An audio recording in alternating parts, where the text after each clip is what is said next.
Place à l'invité de ce 13h. Je reçois sur ce plateau M. Grégoire Traoré, secrétaire général du SNAID, Syndicat national des agents des impôts et des domaines. Bonjour et bienvenue sur ce plateau. Bonjour, Madame Elebodo. Alors, Monsieur Traoré, hier 15 avril, vous étiez nombreux à avoir accompli une marche jusqu'au ministère de l'économie et des finances pour revendiquer de meilleures conditions de travail et remettre en même temps une plateforme revendicative aux représentants du ministre de l'économie. Alors, Monsieur Traoré, quelles sont les conditions actuelles des agents que vous représentez sur ce plateau? Ok, merci bien de l'opportunité qui nous est donnée pour nous exprimer sur les conditions de travail des agents des impôts et des domaines. Il faut dire que la plateforme de la direction, sur le niveau de la direction générale des impôts, qui a en charge le recouvrement de différents types d'impôts au plan interne, et les préoccupations des travailleurs sont résumées essentiellement en trois grands points. Vous avez des préoccupations sur une fiscalité juste et démocratique au Burkina Faso. Et il y a un volet qui est lié au niveau des motivations financières.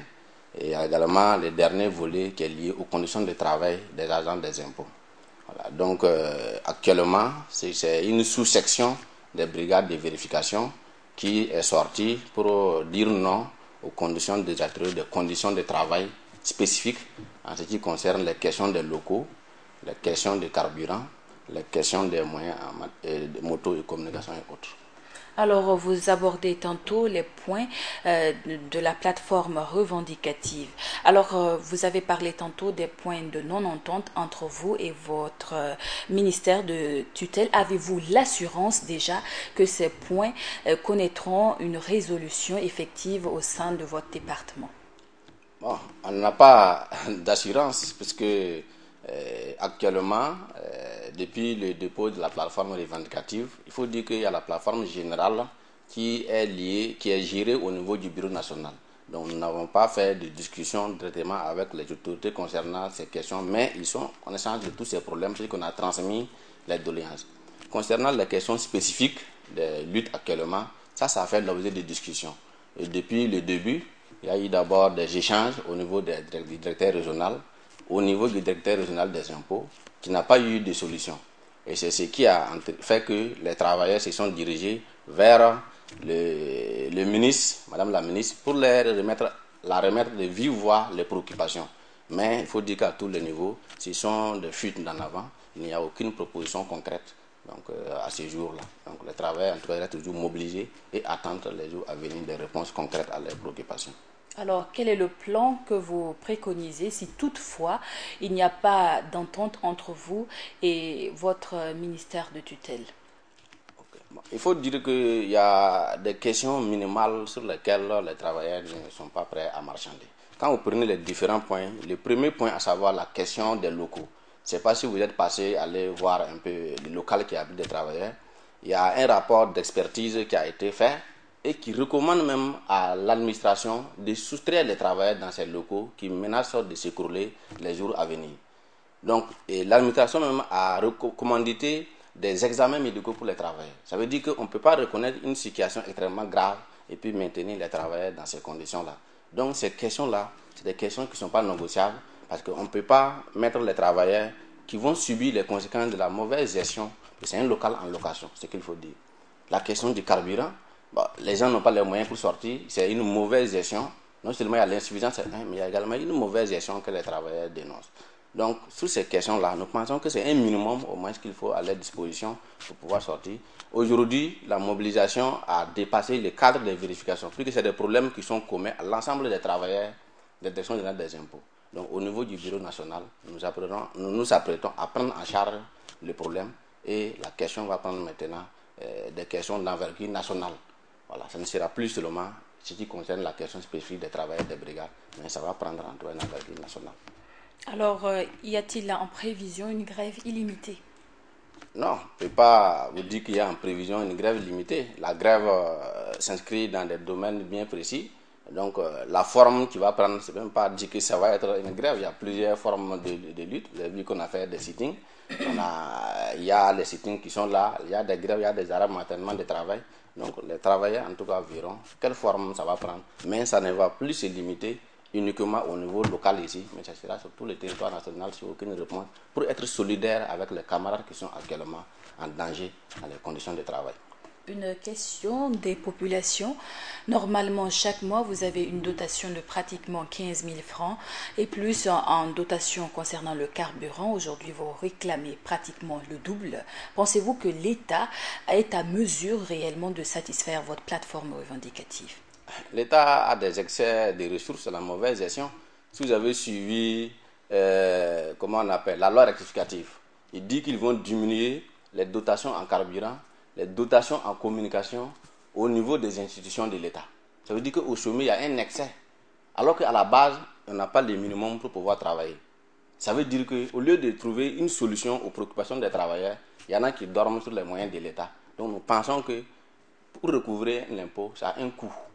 Donc s'il n'y a pas les moyens pour travailler, les 15 000 francs que les travailleurs demandent là, c'est pour couvrir l'ensemble des cas de... Et c'est le mois. Nous sortons tous les jours pour faire des vérifications. Donc les 30 000 francs, c'est minimal. Aujourd'hui, je ne sais pas si qui met 30 000 francs dans un véhicule et même une moto, je ne sais pas si ça peut être envoyé à couvrir, puisque nous couvrons non seulement les cas de et puis les communes rattachées. Donc c'est un minimum que nous demandons. Et l'État a les moyens. Il suffit de mettre là où on a besoin. Puisqu'il y en a qui ne sortent pas, il y a des institutions qui en ont en excès, alors que ceux qui ont besoin pour travailler n'en ont pas. C'est cette mauvaise gestion que nous dénonçons.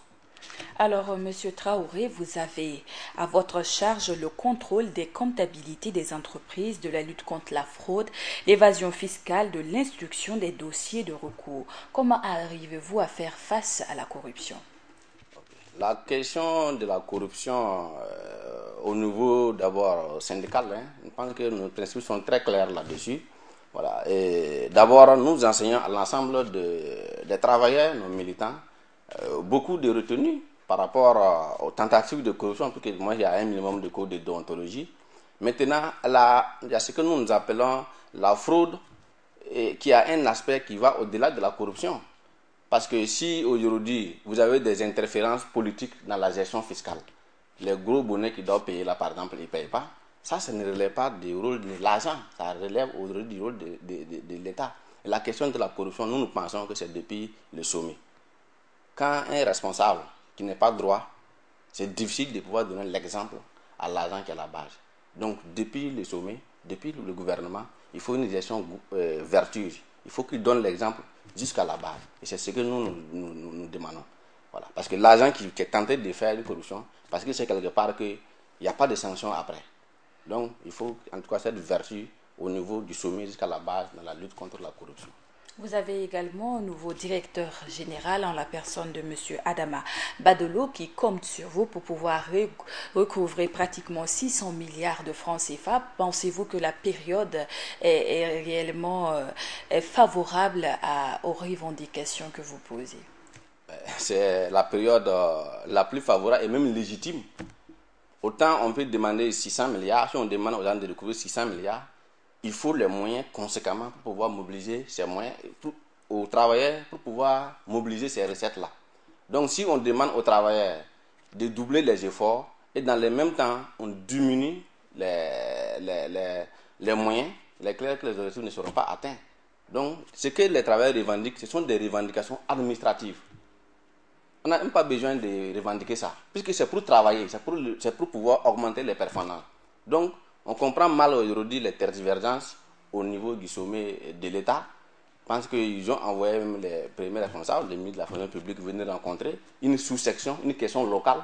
Si au niveau du sommet on ne peut pas résoudre, nous pensons que c'est décevant et que lorsqu'on veut en tout cas les résultats, on met les moyens. C'est le moment plus que jamais de doubler les efforts, voire tripler les moyens au sein de l'administration générale des impôts afin de pouvoir atteindre les résultats escomptés. Alors un dernier mot à l'endroit de votre ministère pour résoudre le plus rapidement possible cette question. Sur cette question, nous pensons que la hiérarchie au niveau du ministère, il faut que quand on dit qu'un dialogue franc, il faut que le dialogue soit constructif. Au lieu de passer à tergiverser, à faire des faux fuyants. C'est ce que nous constatons.